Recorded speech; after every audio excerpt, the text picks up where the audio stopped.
Shalom, ayat Lexio Divina kita hari ini dari Matius 5 ayat 32. Tetapi aku berkata kepadamu, setiap orang yang menceraikan istrinya kecuali karena zina, ia menjadikan istrinya berzina.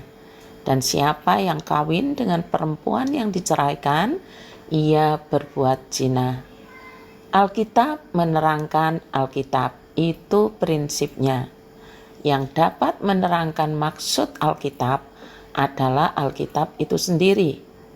Bagian Alkitab yang tidak mudah dipahami, maka cara yang benar adalah mencari maknanya di bagian yang lain yang berhubungan. Contohnya tentang Matius 5 ayat 32 ini. Jika kita hanya membaca ayat 32 saja, maka sepintas kita akan mengatakan Tuhan Yesus melegalkan adanya perceraian karena pasangannya berzina.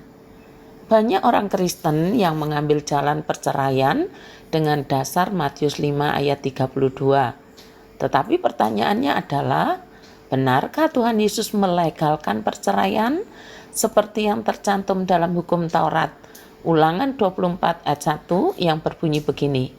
Apabila seseorang mengambil perempuan dan menjadi suaminya, dan jika kemudian ia tidak menyukai lagi perempuan itu sebab didapati yang tidak senonoh padanya, lalu ia menulis surat cerai dan menyerahkan ke tangan perempuan itu, sesudah itu menyuruh dia pergi dari rumahnya. Menyuruh dia pergi dari rumahnya itu sama dengan mengusirnya. Sekali lagi, benarkah Tuhan Yesus melegalkan adanya perceraian? Jawabannya tidak. Dari mana kita tahu bahwa Tuhan Yesus tidak menyetujui adanya perceraian dalam perkawinan? Sekalipun pada zaman itu sudah marak sekali adanya perceraian di antara bangsa Yahudi yang adalah umat Allah sendiri. Yang pertama, kalimat firman yang berkata, tetapi aku berkata kepadamu.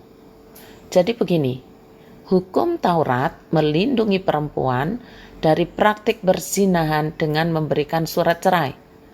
Terus Tuhan Yesus berkata, tetapi aku berkata kepadamu. Artinya ada praktek perceraian yang ditentang oleh Tuhan Yesus dengan kalimat tetapi aku berkata kepadamu. Tuhan Yesus sedang menentang praktek perceraian di zaman itu, di mana perceraian adalah hak prerogatif laki-laki dalam Yudaisme pada abad pertama. Dan kaum laki-laki sering merasa dibenarkan dalam menceraikan istri mereka untuk alasan apa saja. Asalkan mereka memberi surat cerai kepada istri mereka. Celakanya lagi, setelah perempuan menerima surat cerai, maka perempuan itu diusir dari rumahnya. Perempuan yang terusir dari rumahnya adalah perempuan yang tanpa perlindungan, sehingga mendatangkan banyak ancaman dan kesusahan di kemudian hari. Yang kedua, Matius 5 ayat 32 dapat dijelaskan melalui 1 Korintus 7 ayat 10-11 yang berkata, terhadap mereka yang sudah kawin, inilah perintah saya. Lalu dalam kurung ada tulisan, sebenarnya bukan saya yang memberi perintah ini, tetapi Tuhan. Seorang wanita yang sudah kawin, janganlah meninggalkan suaminya. Tetapi kalau ia sudah meninggalkannya, ia harus tetap tidak bersuami atau kembali kepada suaminya. Dan seorang suami tidak boleh menceraikan istrinya. Rasul Paulus menerangkan perintah Tuhan Yesus bahwa Tuhan Yesus menentang perceraian, termasuk ketika seorang istri yang dulunya bukan Kristen namun sekarang menjadi Kristen, sementara suaminya tetap pada posisi tidak percaya. Maka si istri tidak boleh menceraikan suaminya dengan alasan tidak seiman. Persoalan utama dari keinginan bercerai dengan alasan apapun sebenarnya adalah masalah hati. Apakah seseorang menjaga kekudusan hatinya atau tidak? Ketiga, Bukti bahwa Tuhan Yesus menentang adanya perceraian adalah dengan menaikkan standar pengertian tentang perzinahan dengan firman ini. Tetapi aku berkata kepadamu, setiap orang yang memandang perempuan serta menginginkannya sudah berzina dengan dia di dalam hatinya.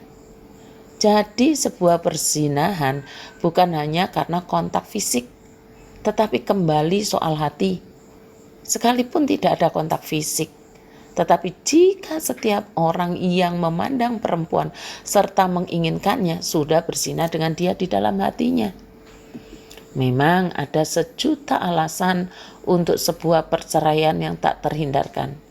Tetapi pertanyaan paling penting adalah, apakah hatimu kudus? Kiranya Allah menguduskan hati dan pikiranmu sehingga menjadikan tujuan Tuhan menjadi tujuan hidupmu dan perkawinanmu. Selamat ulang tahun untuk Ibu Feriantina, Ibu Endang, dan Ican. Doa untuk masing-masing akan saya beri. Terima kasih, Tuhan memberkati.